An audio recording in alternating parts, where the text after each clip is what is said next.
So let's get into the paragraph tag. So, as I explained before, we have our p tag, followed by our closing p tag. Let's see what I've written here.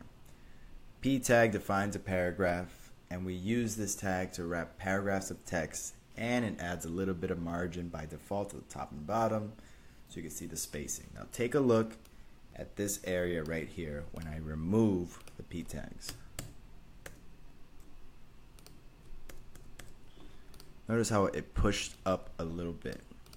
So right off the bat, if we're just, we just woke up today in 2019 and we're doing coding for the first time and we've never seen anything on the web, you can at least admit that the one good purpose of the p tag is that it kind of separates it from the other ones.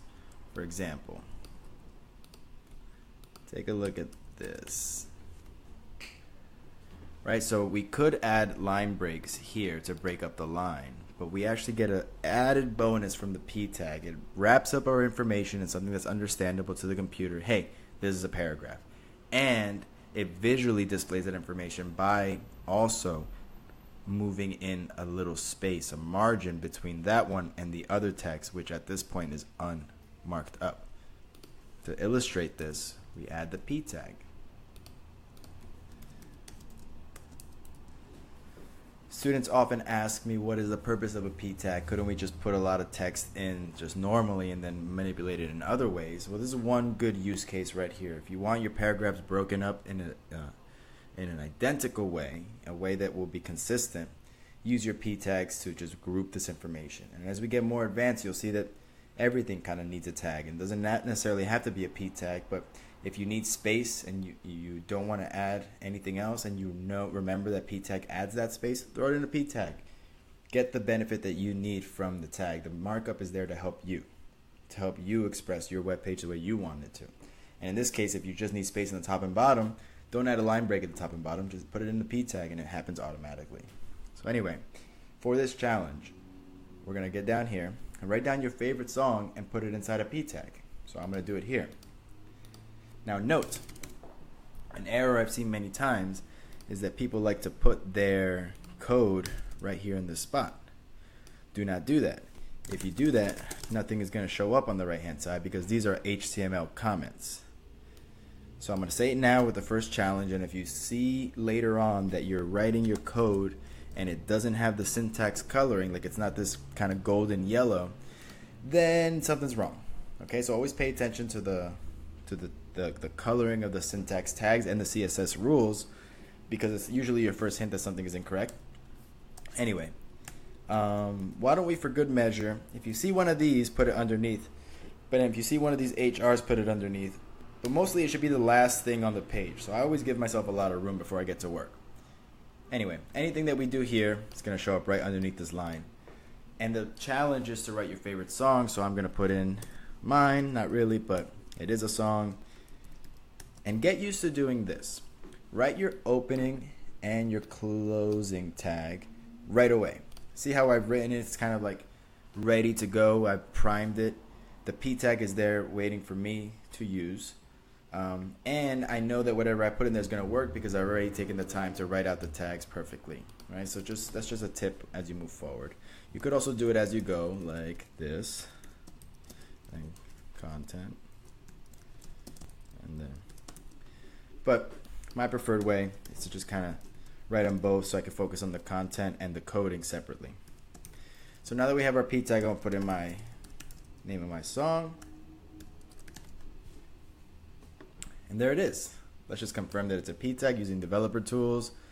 A bit of an advanced tactic, and we see that our p tag is wrapped in, our song is wrapped in a p tag, and it has the margin on the top and the bottom, just as we expected. We'll get into all this one day, I promise. So that's good. If you have your p tag here, you can move on to the next one. Heading tags. We are going to create 6 headings. Now this one doesn't take that much to learn, but I do want to give a little caveat that in my web development experience we use H2, 1, 3, and a little bit of 4. And I don't know if we've ever used 5 and 6, but they're there if you need to. And the only difference is that each one gets progressively smaller. On the SEO front, some people say that the heading, the H1, should be the most important thing for SEO purposes, and you should only have one per page, and then use heading 2s, multiple of them, to be your section headings. But the page title, the big bold informational text on the page that SEO is going to look at, should be inside of an heading 1, an H1. It should be the only one on your page. But that's advanced. This challenge is going to be creating these tags. So right now we're not really focusing on learning these. We're focusing on the muscle memory of creating the tags. So I'm going to say it one more time, and I'm not going to get specific about the H1s. You need your opening tag. You need your closing tag. Let's take a look one more time.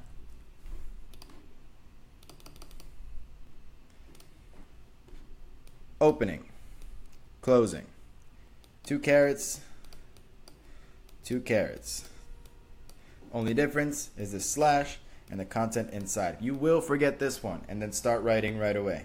You will forget this and then have 2 opening tags. Now let me make some mistakes right now so you can take a look and see what happens. Let me just get some lorem ipsum. Lorem ipsum is just a fake dummy text that we use when we just want to work on something else besides and not have to write real words. So we have this text right here. You'll see it on this page in a minute. And I'm going to add a heading tag to this one right here. Remember, doing real breaks like this in your code is not going to make a difference, but when we add this tag, it will. So here's how it looks correct.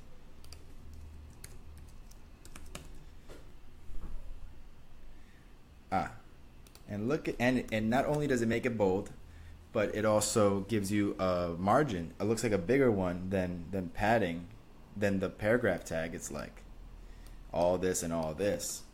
But what if we forgot to include our last trailing, our closing tags slash, like this, effectively 2 openings? Well, then the computer does exactly what you tell it to do. Let me read this to you the way the computer hears it. This is me talking to the computer. Hey, can you make this word, lorem ipsum dolor sit amet? I want you to make that a heading 1. The computer's like, I got you, no problem. Then you say, hey, before, I'm not going to tell you to stop making things H1s, but can you make this other thing an H1 as well? And it does. And then nothing ever really gets closed. So anything that you put afterwards is going to have the same effect as what happened above, because you never told the H1 to stop, so it's going to continue H1ing everything that you do. Watch. Around here at this point, it's going to stop because I'm going to just arbitrarily add a closing one. And that worked. So you got to be really careful with your openings and closing. Make sure you practice. Once you get that down, a lot of this stuff in web development you could just look up. But this you got to memorize. So let's just do this. Write your name with each one of the headings. And I'm going to write, oops, see, that's an error right there I made. H1, H1. Boom. I'm actually going to copy this a few times just because I'm lazy. 2, 3. But you should write it. 1, 2, 3, 4, 5, 6. They're all Lennyroys. Let's change this one to... did you catch that? What CodePen does? Don't let that trick you, okay? Sometimes CodePen likes to help you out by doing, by closing out your closing one and changing it like that. You see how they're both changing? Otherwise, you'd have to do something like this. Change this one and then change this one. But either way, we see that now they're getting smaller and smaller. So the next one will be the 4th, and then a 5th, and then a 6th. Cool. So if you have this, you're set. We're going to take a short break, and I'm going to see you at the next one.